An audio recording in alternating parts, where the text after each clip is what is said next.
Bien, mesdames, messieurs, je vais vous demander en quelques minutes d'attention. Je ne vais pas vous ennuyer avec de longs discours. Je voudrais d'abord vous remercier toutes et tous d'avoir répondu à notre invitation pour le vernissage de cette exposition. Alors, je vais demander évidemment, la première personne que je vais remercier, c'est évidemment France Brel. France qui va venir à côté de moi.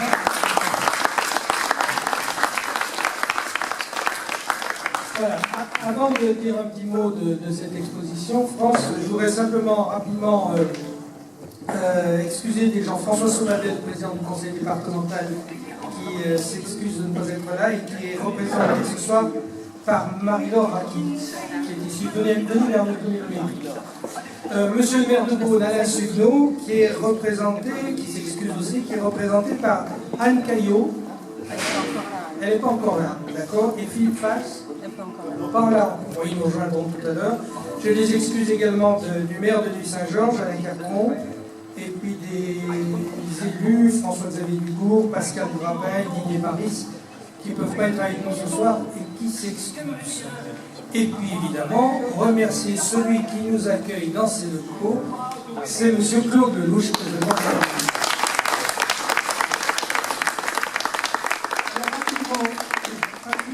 Cette exposition, le pourquoi de cette exposition et pourquoi ici aux ateliers du cinéma. Alors pourquoi cette exposition?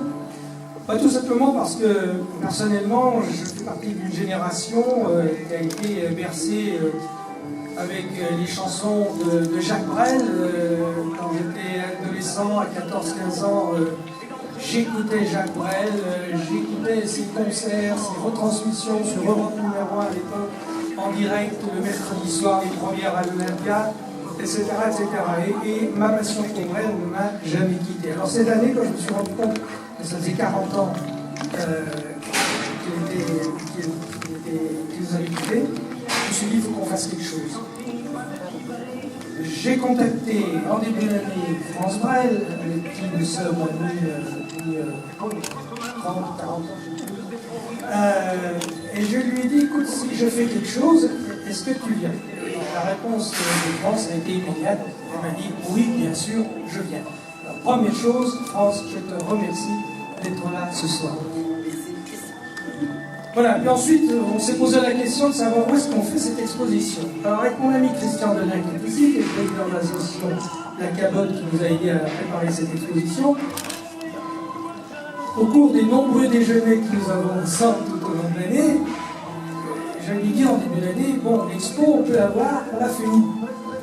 Alors on a cherché d'abord sur Dijon, rien qui nous plaisait, etc. Et puis un jour, c'est toi, je crois, Christian, qui me dit, mais tu sais, il y a une belle salle où on peut faire ça. Ce sont des ateliers de cinéma chez Claude Lelouch à Beaune. Alors, je savais que ça existait, mais je n'étais jamais venu. Alors qu'est-ce qu'on a fait avec Christian? Eh bien on est venu ici et on a rencontré Rémi Garman, qui est le directeur des lieux. Je ne sais pas s'il est quelque part par là. Rémi, oui, il est là-bas, il se cache, mais il est là-bas. On est venu voir Rémi, on lui a proposé cela, et Rémi, il n'a pas réfléchi 10 minutes, il a pu réfléchir 15 secondes, il nous a dit, pas de problème, vous venez, c'est formidable. Et toi aussi Rémi, je voudrais te remercier et qu'on t'applaudisse.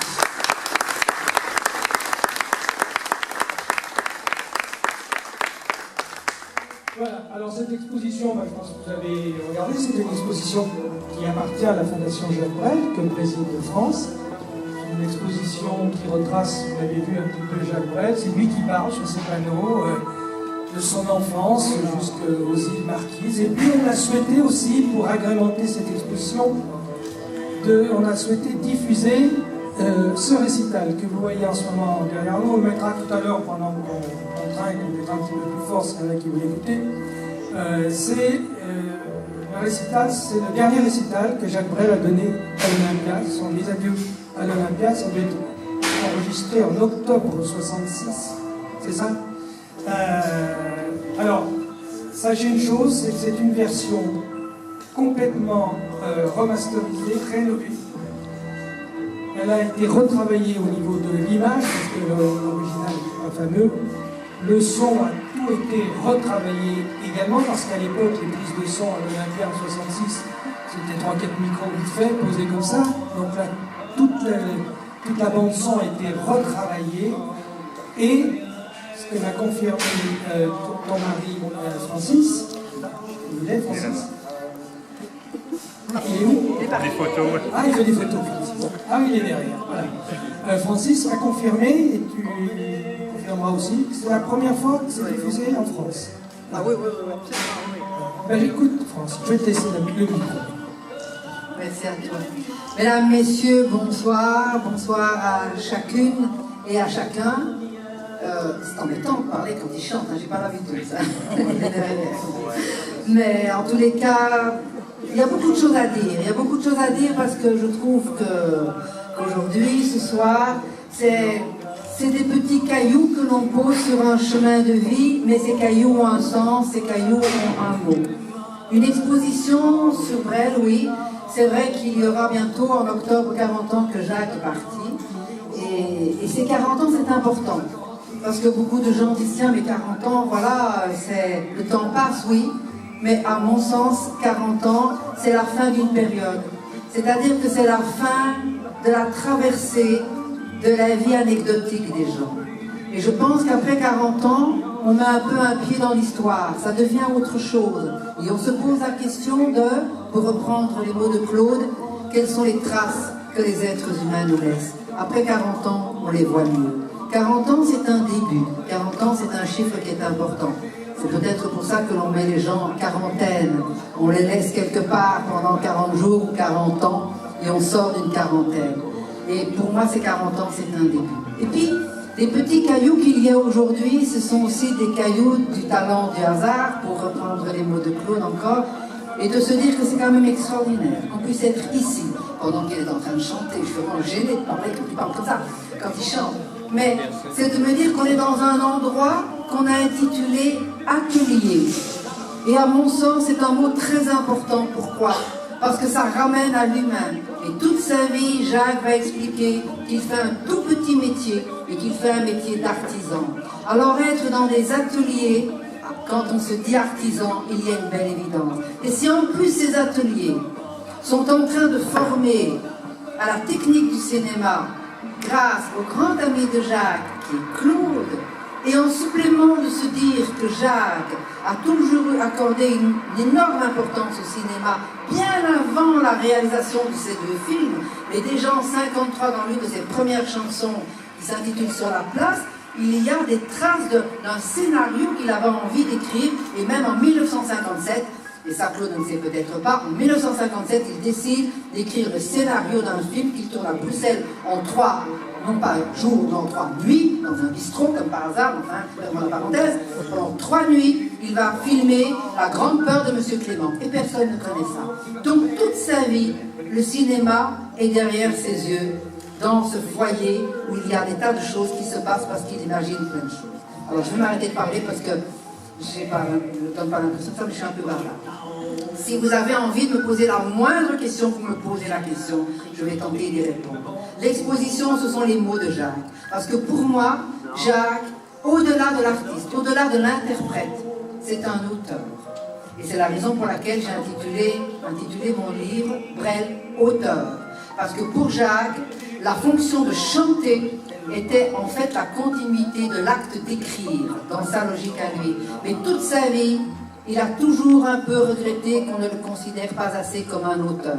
Et c'est la raison pour laquelle j'ai écrit sur ce thème, et j'ai donc commenté toutes ces chansons, tous ces récits de jeunesse, toutes les histoires qu'il a eu envie de nous raconter. Et donc, les mots qui sont sur ces panneaux, ce sont les mots de Jacques, parce que ce sont les mots de tous les jours pour expliquer le parcours d'un homme qui a un talent extraordinaire et qui surtout est exactement comme nous. Et ça, c'est le plus important, c'est de savoir que Jacques est quelqu'un qui a gardé cette humanité au fond de lui pour encore 40 ans après nous faire vibrer sur des choses. Alors ça ne s'explique pas. Et donc je ne vais pas vous expliquer pourquoi. Parce qu'il y a des choses qu'on n'explique pas. Et qu'il y a des choses qui sont des mystères. Et les mystères, il faut les préserver. Jacques est un mystère dans ce qu'il nous laisse.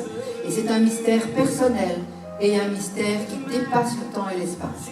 Alors, puisque c'est un mystère, je m'incline devant le mystère et je vous souhaite une très belle fin de soirée.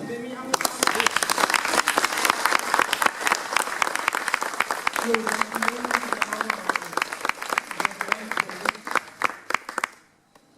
petit mot, il est simple. J'ai eu la chance de travailler avec Jacques. On a fait l'aventure, c'est l'aventure ensemble, qui a laissé aussi pas mal de traces. Voilà. J'ai eu la chance de produire un de ses films, à Brest. J'ai eu la chance de dîner souvent avec lui, de voyager avec lui, et c'est vrai qu'il fait partie des 2-3 personnes que j'ai eu la chance de rencontrer dans ma vie qui m'ont vraiment impressionné. Voilà, il m'a impressionné parce qu'il n'y a pas un jour où je ne pense pas à nos relations, à des choses qu'il a dites. Et c'est pour ça que cette exposition est formidable, parce qu'il y a beaucoup de choses qu'il m'a dit en direct que je retrouve sur ces panneaux. Moi, j'ai eu la chance d'avoir Jacques en direct. Et c'est vrai qu'il avait il était d'une lucidité bienveillante pour l'humanité et le genre humain. Il n'était pas dupe de nos défauts, il n'était pas dupe de nos parfums de générosité, et ses chansons parlent comme ça. Donc ce sont des déclarations d'amour au genre humain, avec la lucidité qui était la sienne. Voilà, c'est pour ça que dégustez ces mots, relisez tout ça, écoutez ces disques, revoyez ce concert de 66 auquel j'ai eu la chance d'assister, puisque j'étais dans les coulisses ce soir-là. À l'époque, je faisais beaucoup de Scopitone avec tous les chanteurs de l'époque. Et voilà, alors vous avez la chance ce soir de pouvoir côtoyer un homme très important de notre temps, qui va laisser des traces pendant des millénaires. Et comme je disais à France tout à l'heure, s'il y a quelqu'un de bien immortel, c'est lui. Donc profitez des gens immortels, parce qu'ils résistent au temps qui passe, et c'est avec ces gens-là qu'on peut apprendre de très belles choses, et puis aller dans la vie en se disant que c'est pas mal. Voilà, donc Jacques aimait la vie. Il aimait la vie malgré tous ses défauts. Et en plus, comme il disait à l'époque, c'est grâce à ses défauts qu'on écrit de belles chansons. Et que nous, on fait de beaux films. Voilà. Si la vie était parfaite, les films seraient chiants, et les chansons aussi. Voilà, donc profitez de tous les défauts que vous avez. Voilà, et puis ça peut s'améliorer. Voilà, je vous souhaite une belle soirée. Merci. Mario, vous présentez le président du conseil départemental. Vous êtes également première adjointe de Nico. Heureux de voir cette exposition devant votre ville. Alors, moi, je vais être très brève après toute la beauté des mots qui viennent d'être prononcés. Je vais vous dire que nous sommes honorés, Claude, France et les organisateurs, d'accueillir cette belle expo, au-delà des ateliers, etc., que cette grandeur vienne à Beaune. Nous en sommes ravis et nous vous en remercions. Merci. Merci Christian. Moi je suis heureux parce que depuis le mois de janvier, j'ai réalisé un rêve. J'ai fait réaliser un rêve. Le rêve qu'avec Christian, de se dire un jour, j'organiserai une exposition autour de Jacques Brel et je retrouverai France à cette occasion. C'était un vœu qu'il avait depuis quelques mois. Je suis ravi de l'avoir fait, mais je l'ai fait grâce à beaucoup de partenaires que je remercie ce soir. Je remercie bien sûr la ville de Beaune et M. Lelouch et Rémi qui a fait un travail formidable. Je remercie les personnalités du département. Je remercie la SOGERES, AGF, GEFCO qui a fait le transport de l'exposition. Je remercie bien évidemment tous les partenaires et tous les bénévoles de l'association qui m'accompagnent et qui sont là, puisque l'association La Cabotte, c'est une association Newton. Nous sommes à Nuit-Saint-Georges et notre plaisir, c'est d'organiser des fêtes pour le plaisir de tous.